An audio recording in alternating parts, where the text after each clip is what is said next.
Well, we had a beautiful yacht. My father had left me some money and I'd sailed all my childhood and then had got back in, done some of my yachting exams later in life. So we had a 44-foot sailing boat, which we could have lived on. We had friends who lived on much smaller boats, but we decided with children and grandchildren eventually that was not going to be it for us. We sailed into Island Harbour one day and there was a barge there already moored and it was for sale. Yes. And that was sort of what got us thinking. We actually looked at that barge and we could see the potential. And we didn't want to sail around the world. We didn't want a boat that moved necessarily. If we bought a larger sailing boat to live on, there'd have been the mast and the sails wasted. People who advertise barges are slightly dishonest, possibly. The photographs of many barges were not what it was like when we actually got on board. This one, on the other hand, was. We came on board, it was dry, it was spacious, there was no furniture on board apart from anything else. But it was the light, wasn't it? It was the light, absolutely. Everything else we looked at. You climbed down a steep set of stairs because the conversion was right down in the bottom of the hull. Yeah, and this has been built up. The light was incredible, and we knew we didn't want somewhere that felt dark. Yeah. You couldn't see out, whereas here there are 20 windows, and it just felt really, really light and spacious. It felt solid as well. It felt good. The outside was hideous. It hadn't been painted for years. Yes, it wasn't in bad condition. It just was dull, grey and miserable. We basically moved a 4-bedroom house on board. It was fantastic. It's like buying a house. You walk in and you think, this is the place we can live in, and that's exactly what happened for us. We found the boat in Hampton Court, and we had grown up in Sunbury and Teddington and Twickenham, so it was like going back to home territory, having lived in Portsmouth for 28 years, and we needed a survey done. So we got a skipper and we took it down the river to Twickenham, to Eel Pie Island, where there is a boatyard that deals with barges. They pulled her out of the water onto their dry slip, and the surveyor, who it turned out had been at school with Roger, and the first hammer blow he put on the hull went straight through it. And we were not anticipating any difficulties with the hull. The owner was the owner. Very upset about it, but he'd actually, it turned out, had salt water sacrificial anodes put on the bottom of the hull, and he'd kept it in fresh water. So the hull was eaten away because of the wrong piece of science.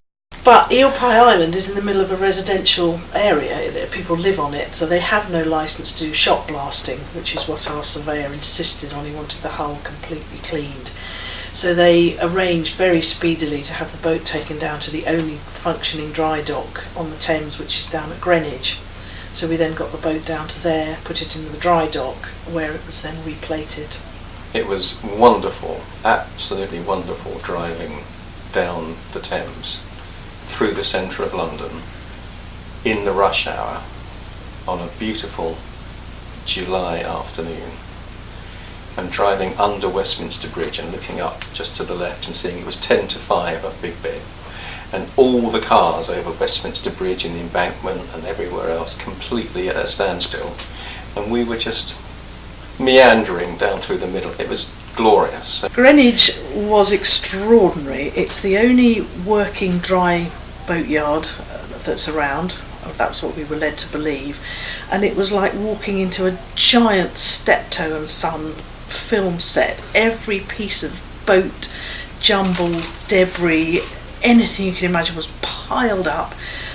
Great big puddles, pools of oil, the most scary metal walkways that we had to go up and down, and the barge, we realised how enormous it was. That's the big thing. Looking up at the hull, and the surveyor decided that rather than cut and paste bits of hull, he would have it replated. So they had some very young Polish welders who are apparently the best in the world, but they worked there. A very, very nice foreman called Wink, who was human, whereas the owner was absolutely scary and I think completely bonkers and frightened the life out of us, and was clearly not well in the head. He was very erratic, he shouted at us, he he made all sorts of threats about throwing us out, but then he delayed the work, and it really was. But our engineer and I went up from Portsmouth to Greenwich a lot of times, and Bob oversaw the work for us. But it was filthy because they shot blasted it, so there was grey-black sand over everything inside and outside. And then they painted it with oxide paint, and then they epoxied the bottom, and then they put the sort of black tar coat on top. So we were there for about a month, and then finally the owner rang me up and said, right, you've got to get out. We were saying, but we've got to organise a skipper, and we need the weather to be right, and we need to fuel it, and we need to do the final checks on the engine. He said, no, you've got to come, you've got to go out, I've got another boat to come in. So we haired up there early one morning, not really prepared to do the journey, and he just literally pushed us out as this other boat was coming in. Yeah, another boat was coming in as we were going out. We sort of just edged our way around. Yeah. So we then had to go up to nearer to Tower Bridge to the fuel dock. We'd had the windows all boarded up. The surveyor had insisted on that, so we were virtually ready to go to sea. It was very scary, and there were moments when I just thought, we are making such an enormous mistake. How do we ever go back from this? We hadn't sold the house, then had to get involved in getting a boat mortgage. That involved all sorts of other stuff and paperwork and negotiations. It was a very frightening process, and once or twice we did wonder what on earth we were doing. I would lie awake at night and wonder, what if we do this? What if we can't buy it? What if it all falls apart?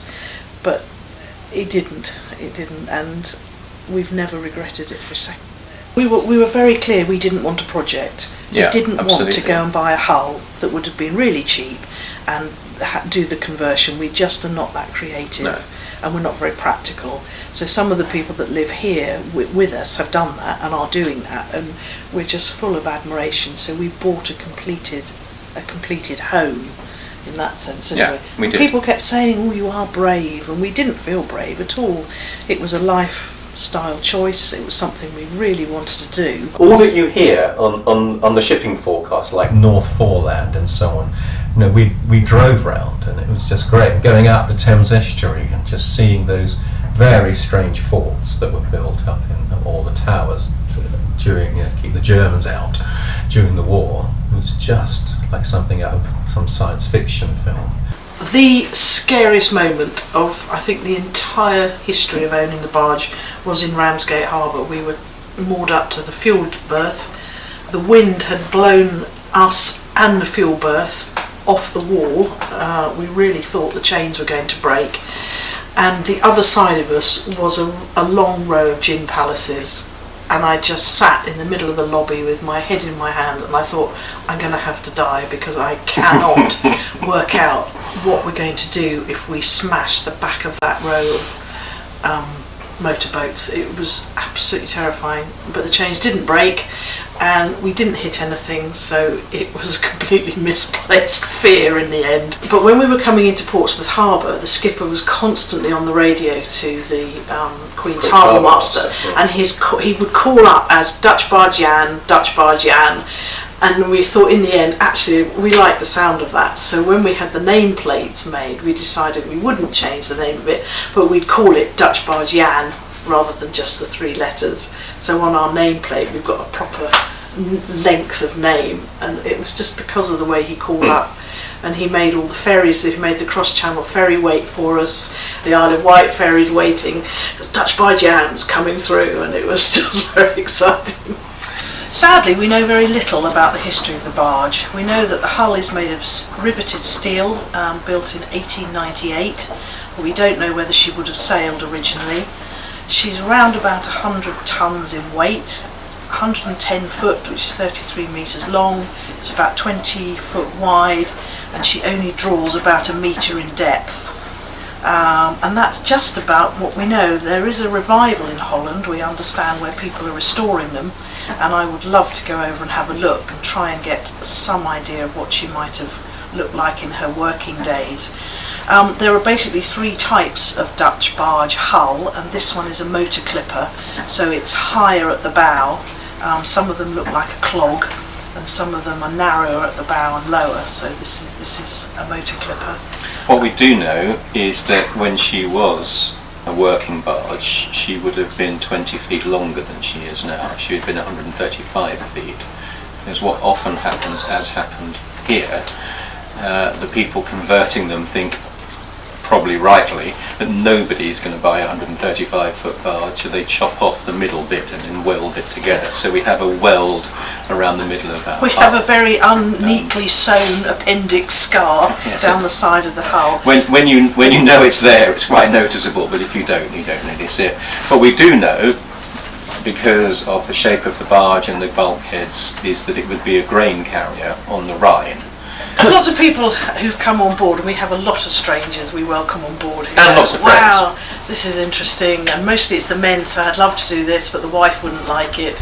And they say, well, do you move it? And we said, no, we deliberately bought it as our home, but I really would like to move it. I would absolutely like to take it back across the channel on a nice calm day, and I would like to drive it into Paris. And I would like to have a car on the front, which you see in France. These barges have got little smart cars on the front, which we could put on. Or I'd like to go and explore the Dutch canals, where these barges would be small compared to some of the ones that run up and down commercially. The engineer is not prepared to come with me. My husband is not prepared to come with me. So at the moment I've got no practical arrangements to do it. But that really is a pipe dream. I really would like to. And I would actually like to find out what it would take to be qualified to drive it, because I think it would be great fun to go out on the Solent and be able to drop a hook outside Osborne Bay. We can't get anybody to define what a professional skipper is. So the skipper of the person that we bought this off had no qualifications at all on paper. He just worked all his life on Dutch barges. I have a sailing yachtmaster certificate, which means technically I can drive stuff up to 200 tonnes. This is only 100, but is it sail or would this count? Other people have said no, I need to go do the MCA maritime exams. So it's a complete mystery about what actually defines a professionally qualified skipper to drive this thing.